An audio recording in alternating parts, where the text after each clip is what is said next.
Cheryl Erickson. I am the Indigenous focused ECE instructor with Louis Riel Vocational College. Today in Child and Family Diversity, we will be looking at Chapter 7 and discussing or looking at understanding families, goals, views, and culture regarding childcare. And before we start with Chapter 7, I just want to remind you to do your chapter readings, as this video is not a replacement for your daily readings. So when we look at cultural differences in goals and values, it's important to recognize that cultural learning starts at birth and is mostly nonverbal, and it's imperative that those of us that work with children become familiarized with some different types of cultural differences. I know in our course when we started, we really explored our own culture and learning about that. It's important to understand yourself and your own culture before you can understand others. And so when we look at cultures, we look at each we all have a culture, and we all have different types of celebrations, ways within our family that we do things, and that becomes unique to our families. So it's really important, to share things that are important to your family when entering group care. And I say that because a lot of times programs have already established policies and procedures. And it's really important to look at goals, center goals, to make sure they're in line with your family goals as well. So look at policies. It's important to enter a facility and that daycares recognize cultures and recognize those unique practices that are important to that family system. And we also want to support those cultures and recognize that cultural pluralism. And so that, even though we have many different cultures in Canada, in Winnipeg, and in our daycare center, that each one is going to be unique. So going back to that term, cultural pluralism, as a value, we want to, again, preserve that diversity, and how we're going to do that is learning about it and asking questions, share some information, share you don't have to share everything, but share what's important, and that helps us best care for the children. Each culture is going to have unique identities, and it's important to understand that. Also, we go back to that analogy as Canada, a mosaic or a melting pot, a blend of all different types of cultures that melt into one. So when you come into a new country from a different country with different cultural values, do those cultural values change? Are they kind of Canadianized and adapt to the new country you live in, or are those unique qualities of your culture, do they remain intact? And so that was kind of the whole melting pot scenario. And now we really need to look at culture as a cultural pluralism versus that melting pot. So, not one culture replacing another is the term that the textbook explores. When we look at culture, we also look at independent views. And so we care for many families that are going to have many independent views on how children are to be reared or raised. And we all have ways that we're guiding and teaching our children. And so, is it a family that focuses on independence? And so independence is really encouraging children to practice those self-help skills as soon as they can. So as soon as they're able to start doing things for themselves, like self-feeding, dressing, making choices where they can, they're going to encourage that. And so that would be considered a pattern 1 family. They really want to focus on individualism and independence for their child. Their child is a unique independent or unique individual. Interdependence views are again, families focusing on that interdependence. And so what that typically means is, they're prolonging babyhood. They want that child to be their baby as long as possible. And maintaining that connectiveness and closeness of that child in that relationship. They want, to prolong that as long as possible. Doing more for their child than allowing the child to do more for themselves, if that makes sense.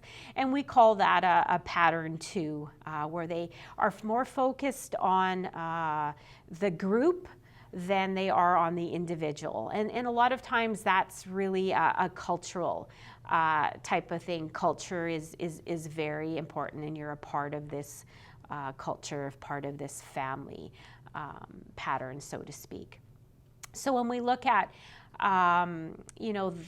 these types of patterns and relate them to what our practices are in a childcare center, we could have some conflicting goals and values as well.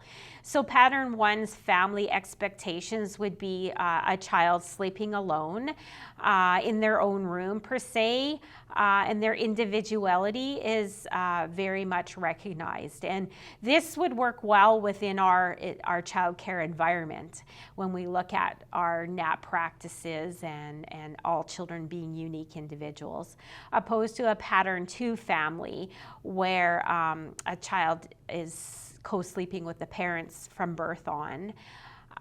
They do not have their own room, and that individuality is downplayed.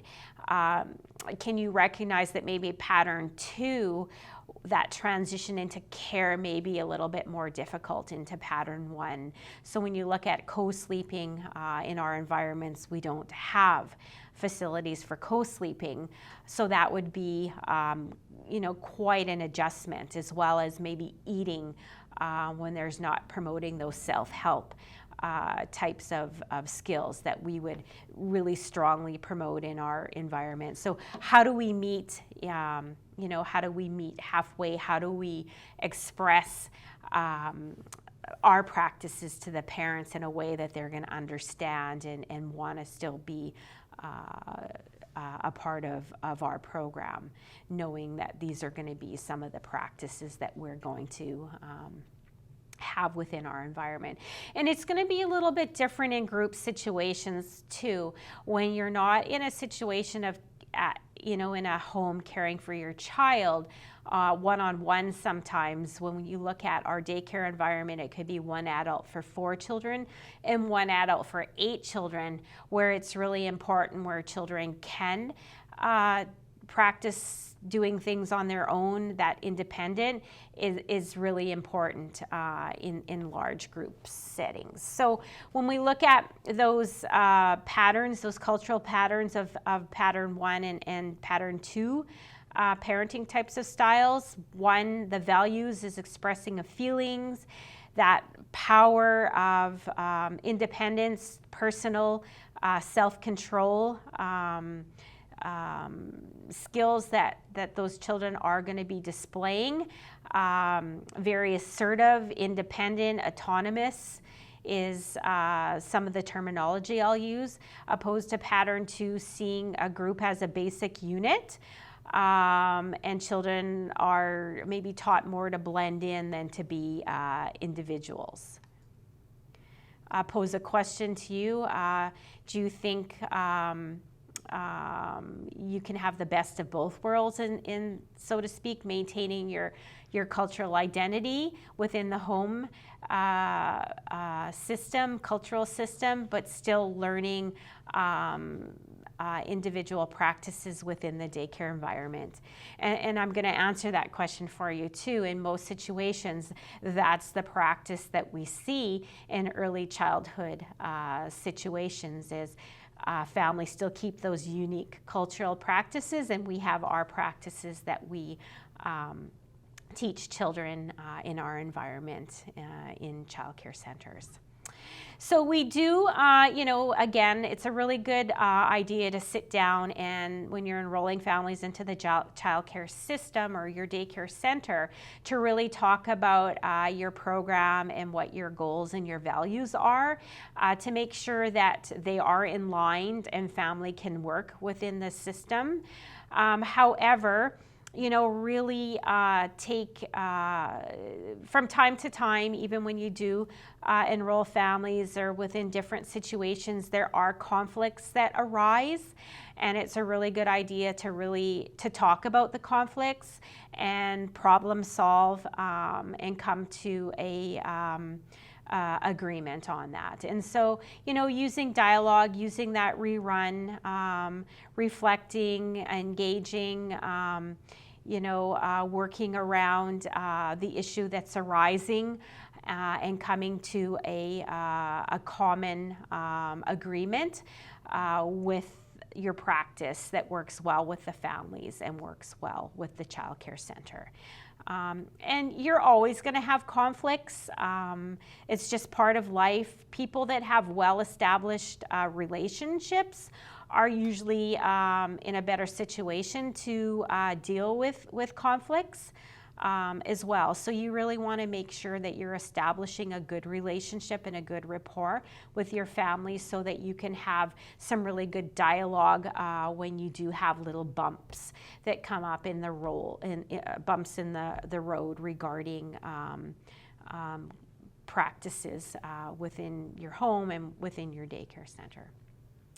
So some cross-cultural communication strategies. Again, I can't speak enough about the importance of building those relationships, knowing yourself and be clear about what you believe. Within your center, you're going to have established goals for your children and for your families. As well as, your staff are going to have some different strategies and maybe some different beliefs, but their beliefs should really be in line with your center's philosophy as well, because that's really important. If you're not in line, that could cause some disagreements as well. You want to discuss those differences, come to some common ground through discussion, talking about things that are important, and commit yourself to education. Our biggest goal in that child care facility is to help children to be successful. So we do look at each child as a unique individual when it comes to the child care environment, and we do want to develop that child as a whole, but again, we still want to recognize that culture is very important to that family and to incorporate cultural practices as much as we can within our environment. We want to make sure that we're incorporating as much cultural experience. We can bring families into play to teach us. Whatever knowledge that can be gained is going to benefit the children within our program. And that's really important. A big part of a good program is going to support home language as well. So wherever you can, you're going to allow children to speak their home language. If you have somebody that can communicate to a child in their home language, really encourage that. If you can learn a few words that help you communicate with that child in their home language, that's great. It's a really huge benefit to children, especially preschool children when they're learning English language. It's actually really easy for them to pick up a second or even a third language. So it just almost comes naturally to them. I think it's the plasticity of the brain that really allows them to absorb and adapt to different languages as well. So really understanding the importance of being bilingual or multilingual is going to be a great benefit to your program, and supporting that is going to be huge. That does conclude Chapter 7 of your textbook, Child and Family Diversity. Please see your instructor if you have any questions regarding Chapter 7, or just to check in to ensure you haven't missed any handouts or assignments pertaining to Chapter 7.